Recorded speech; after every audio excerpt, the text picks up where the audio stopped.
Hello and welcome to another episode of WJ Live, powered by the Western Journal. I'm Josh Manning, deputy managing... No, I'm not.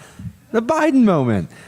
Josh Manning cannot be here today. He is unfortunately ill at home, and I think I probably just made him more so, which means two things. One, it means we in the newsroom are talking behind his back quite a bit, of course, and it means two, I'm here instead. Sorry about that. I'm George Upper, editor-in-chief of the Western Journal, sitting in, one of those, for the inestimable, golly, maybe I should take a sick day, Josh Manning. We miss you, Josh. Get better soon. Reminding you, as always, click that subscribe button and the bell next to it so you're always getting those notifications about new episodes of WJ Live coming to you with truth about the news of the day from people you can trust. Or when Josh is not here, from me.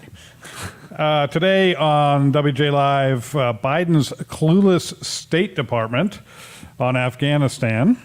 Joey Chester will have that for us. And our newest member here in studio for the very first time, Mr. Cameron Arcand, who has joined us many times from his home studio, is now located here in Arizona. So welcome, Cameron. Good to have you.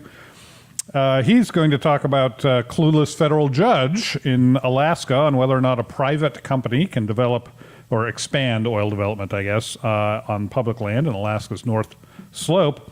Before we get to those important stories, I read a piece this morning from Trevor Honeycutt and Idris Ali in Reuters, of all places, that perfectly revealed to me the way Joe Biden and his senior advisors think about you and me and everyday Americans. So I'm going to read a little bit longer quote than I usually do. It's not that long, but bear with me. President Joe Biden is brushing off criticism of his administration's chaotic Afghanistan withdrawal. That's I would call it disastrous. They call it chaotic, because he and his aides believe the political fallout at home will be limited, according to White House allies and administration officials. Biden and his top aides, remember that, it's Biden, so we're talking the top, and his top aides, not some random secretary in some department somewhere, they argue that they are managing an evacuation mission as well as could be expected given the faster than anticipated takeover of the country by Taliban insurgents. I would ask faster than anticipated is the quote. I would ask anticipated by whom? I think plenty of people anticipated a disaster like this, the way he was doing it. So they're now seeking to draw attention back to the choice to get U.S. troops out of the country in the first place. Okay, that's not probably crazy. The strategy is based on internal and public polling that shows Afghanistan withdrawal has been by far the most popular decision Biden has made. I think the bar there is low. Even though the issue is not central for most voters. So in other words, lots of people agree that this was the right thing to do in general, get out of Afghanistan. Not the way he's doing it, of course, but the idea to get out. But nobody cared very much. They thought it was a really good idea, and they didn't really care whether he did it or not. That's what he's hinging his policy decisions on, something we didn't care all that much about. Great. Another paragraph here. Biden has faced criticism even from some fellow Democrats. We've covered plenty of that in the Western Journal for his handling of the crisis. But White House officials believe Americans' horror over graphic images of the chaos in Kabul and pleas from Afghans who fear they will be killed by the Taliban will morph into support for the president's decision to pull troops from the country by the end of this month after 20 years in country. They expect the Afghanistan story to recede from the headlines, replaced by the resurgence in COVID-19 cases, the economic recovery, and other issues. People familiar with the matter said. A White House spokesperson declined to comment. Well, there's a shock. Okay. That's what they wrote in Reuters this morning. I cannot think of a more blatantly elitist attitude toward foreign or domestic policy than, quote, we'll just ignore it until the little people quiet down. I said quote, that's not really a quote from them, but that's exactly what they said. That is the attitude of the Biden administration toward you, towards me, towards every American, frankly, every human that isn't considered part of the establishment elite. And remember, this is not just the Biden administration. It's Biden himself and his top aides who are just waiting for you to quiet down. I wrote a column this past weekend about how the establishment profits from Biden's Afghanistan retreat, how you and I are going to pay for it. You can go to westernjournal.com, just search The Uppercut, which is the name of my weekly column that I write approximately quarterly. I actually looked today, and it's the third quarter, and I have published 3 columns this year. So I'm right on track. It's perfect. With my weekly column that I publish quarterly. What we need to remember is that this attitude is not rare. It's not even unusual. It drives everything the establishment does. They want money and sex and power, and they will do whatever they feel they need to do to get more of those things. I used to think that the establishment elites thought they know better than us. And that's why they do things like ignore public opinion or even expert opinion when it suits them, because they think they know better than us. I don't believe that anymore. I believe they often think they know better, sure, but that's not what drives their behavior. What drives their behavior is they don't care whether they know better than us or not. They don't care if they're right or wrong. They don't care about moral questions of good versus evil, or beauty versus ugliness, or truth versus falsity. They don't care about any of that. They care about money, sex, and power, and how to get more of it all the time. To them, if something gets them more money or more sex or more power or some combination of those 3, it's good. They're going to do it, and they're going to do as much of it as they can. And if Heartland Americans complain, the establishment elite, including, of course, the establishment media, will just ignore it until the little people quit whining. All right, guys. That was a much more Greg Gutfeld rant than I was good. going for. Very well done. Impressive. Yeah, sorry, Greg. I was not trying to steal your grift. I mean, we are on the same time slot.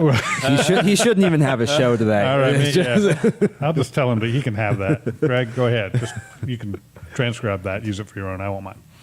How do you think the waited out strategy is going to work for Joe Biden, guys? Cameron, since this is your first time in studio, let's start with you. Do you think this is going to end well for them? Well, his approval ratings have been going down already. We already know the results of that. And I think it's very kind of disgusting for them to assume that we're going to somehow forget about this.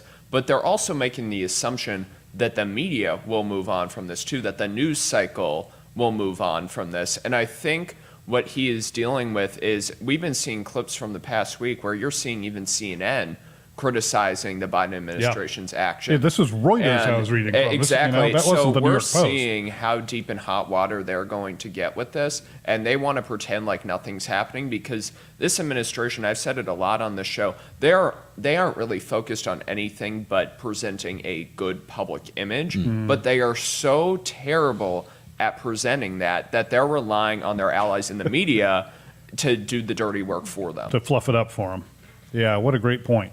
Joey, what do you think? Does this end well for them? I don't think this ends well for them. I don't know if you guys watched Biden's press conference earlier, but it was what I would call a complete disaster. It was ridiculous. He blatantly lied to us, the American people, to 330 million of us. He got up there and he spoke and he lied. He tried to say that there aren't Americans struggling to get to the airport in Kabul. Yeah. And he Don't believe your eyes. Believe Joe Biden. Exactly.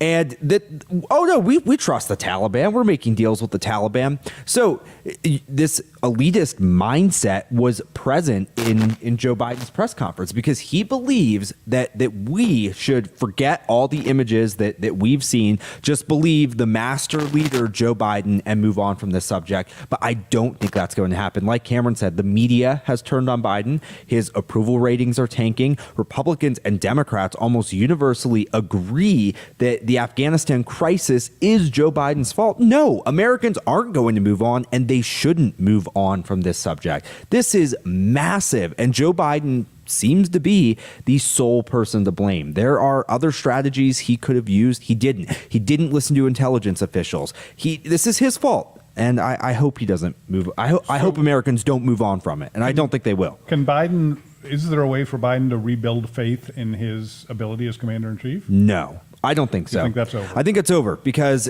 these images aren't going to go away. And Americans are going to continue to blame Biden for the state of foreign affairs in America. And I also think this won't be the first issue that Biden has. I mean, he's had many issues, but this is his first major one. I think we're going to see like more medical tyranny, for example.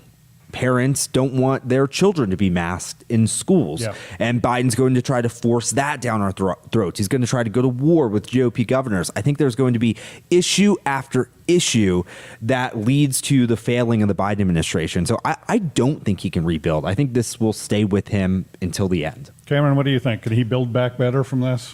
Build back better. I don't think so, because like Joey was saying, if we keep going issue by issue with how things are getting worse, I don't know, maybe in the next 3 years or so, there might be a path to redemption. In the next year and a half, we see the 2022 elections coming up. That is going to be kind of the consensus by the American people. I do honestly believe that the House majority will turn Republican. Yeah. And I think the Senate might do the same. But I think that will be a consensus from the American people that Joe Biden has failed as president, whether that is kind of what we're talking about on the education front or on the foreign policy front. I don't think a lot of people, very few Americans probably vote on the basis of foreign policy, right? Unless it is we are back in full-on war.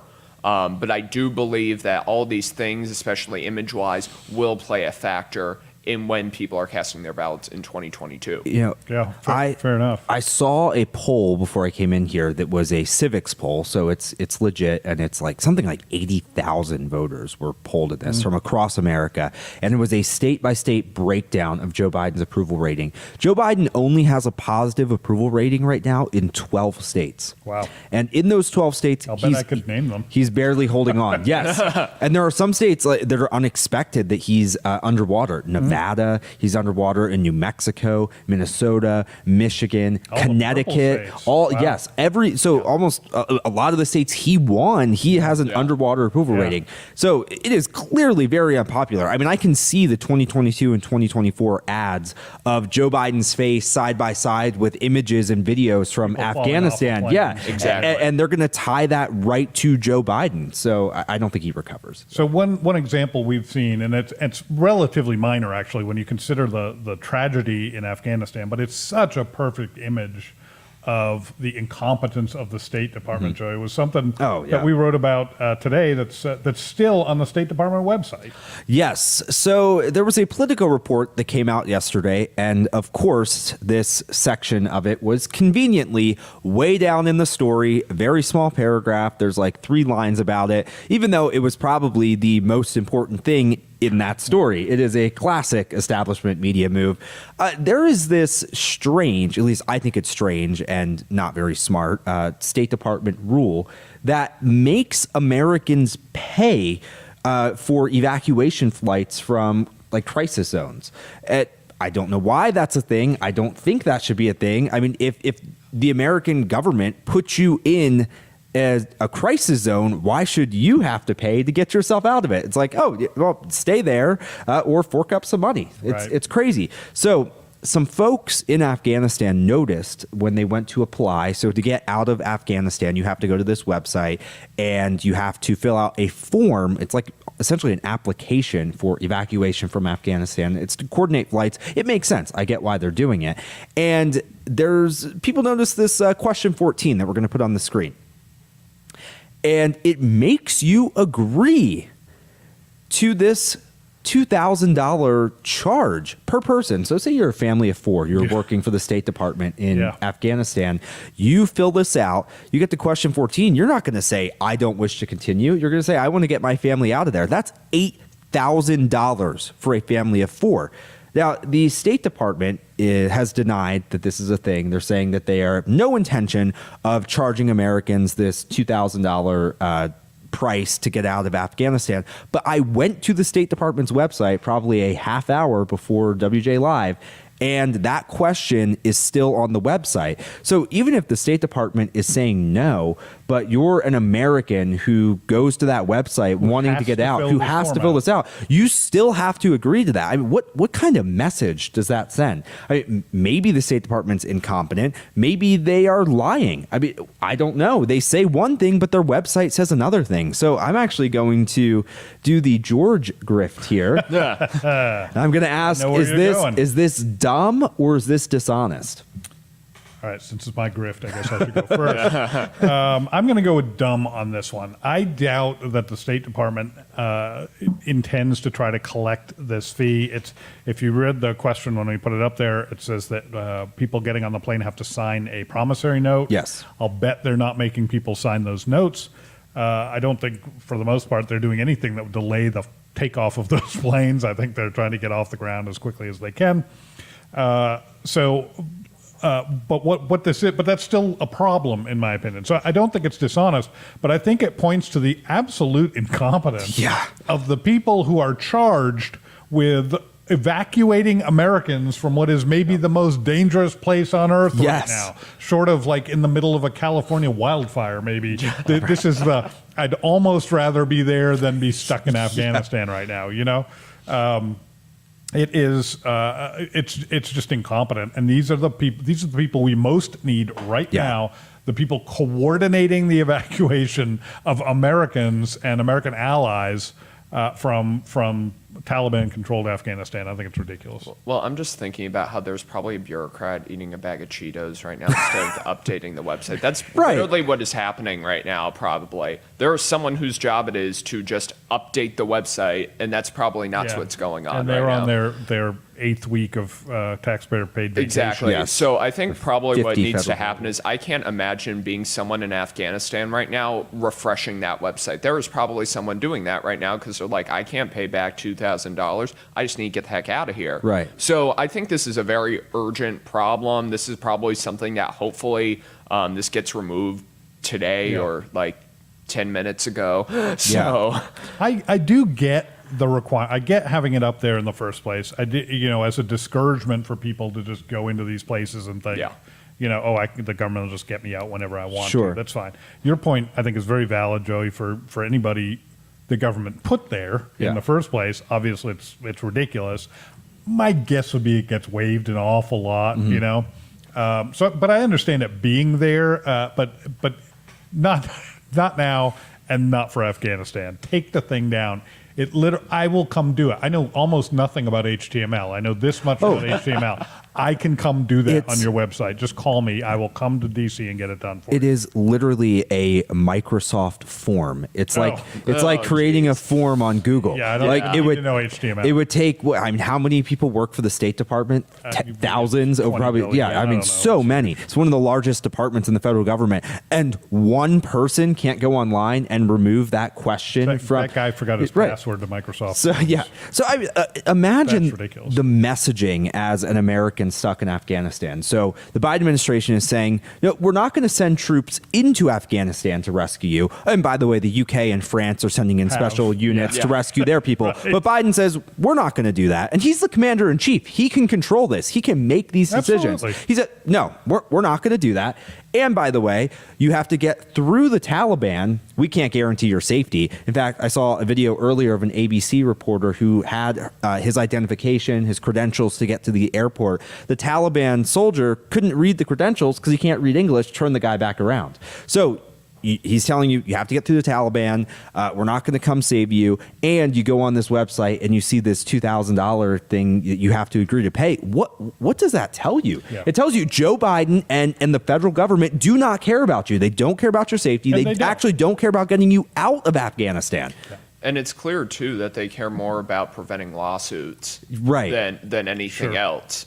And when they say lines like, we can't ensure that your safety will be guaranteed, that is all like legal language that they have to throw in there. Yeah. And I mean, I understand why they have it, but just think about the optics of that for a minute. And I think when we say certain things like this, there's no hope. We're not giving these people any sort of hope. Right. And I think it's because the United States did that to themselves. We we created this situation. Yeah. And Joe Biden created this situation. So I think right now they're just trying to essentially avoid a lot of paperwork because that would be too difficult for them. Yeah. Good point, Cameron. Yeah, and we've seen that a lot of people on these flights, it's a minority of them are Americans, and so part of me wonders if this messaging is part of that, and the inability to get to the airport, that Americans just aren't getting on the flights. There's no doubt that Joe Biden is an incompetent leader. There are a lot of incompetent people in the federal government.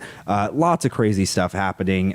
Now we're going to turn to the topic of incompetent and activist judges. Cameron, can you tell us a little bit about that? Yeah, so an Obama-appointed judge, her name is Sharon Gleason, recently made a decision at our Anchorage-based federal court to shoot down and block an oil drilling permit in Alaska for the private company ConocoPhillips.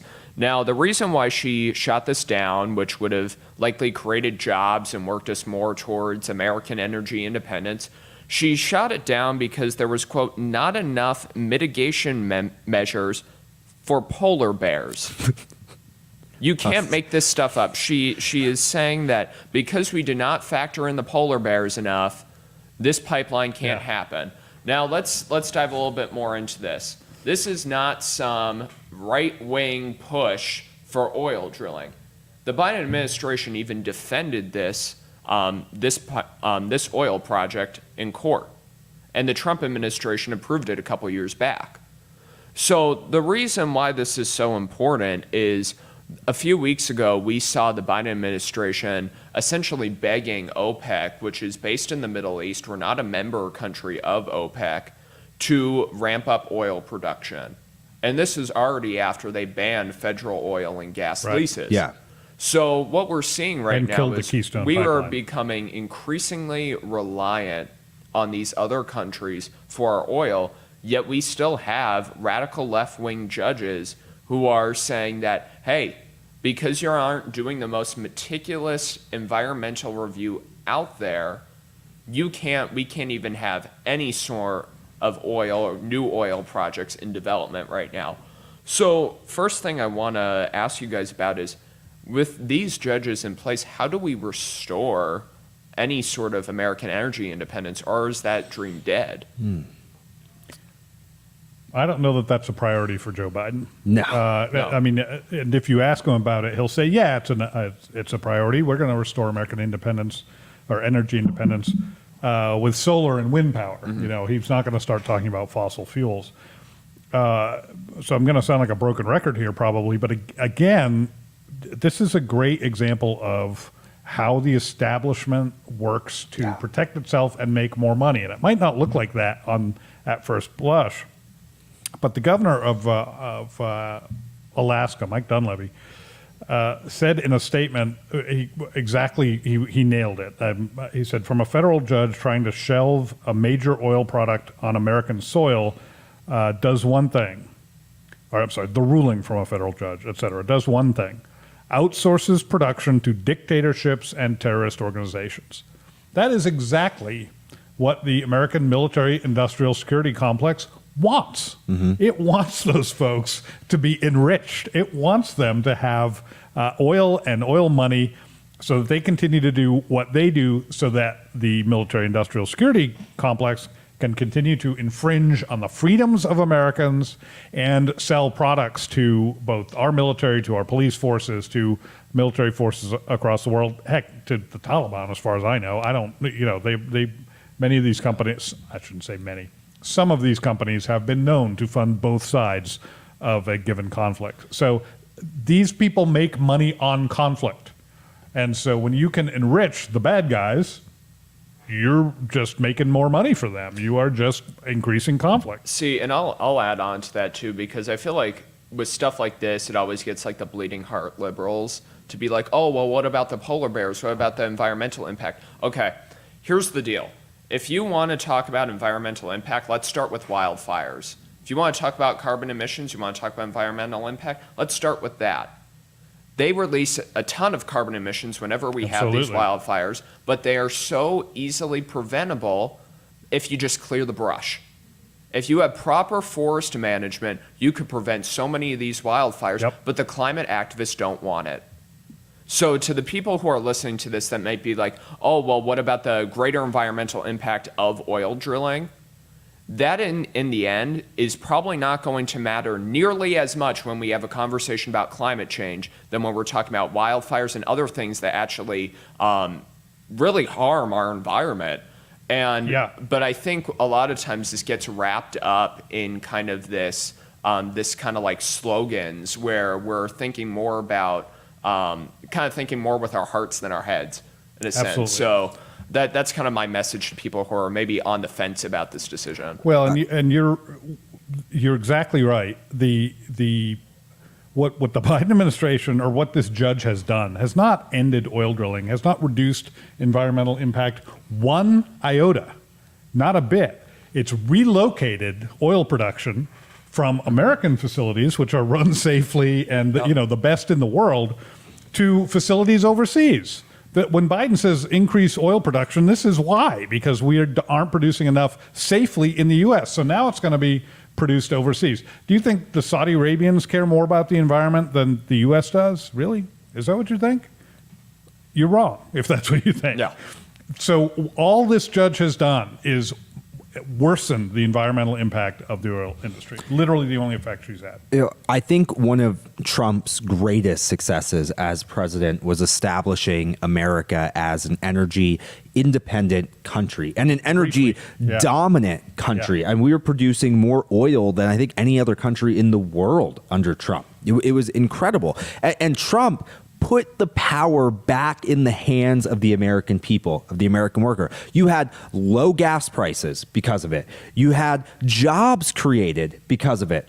And what this judge did is an elitist move. It took the power away from the American people. It said, I don't care about rising gas prices. I don't care about inflation. I'm going to take the power away from you, away from America, and I'm going to put power in the hands of people who are our enemies.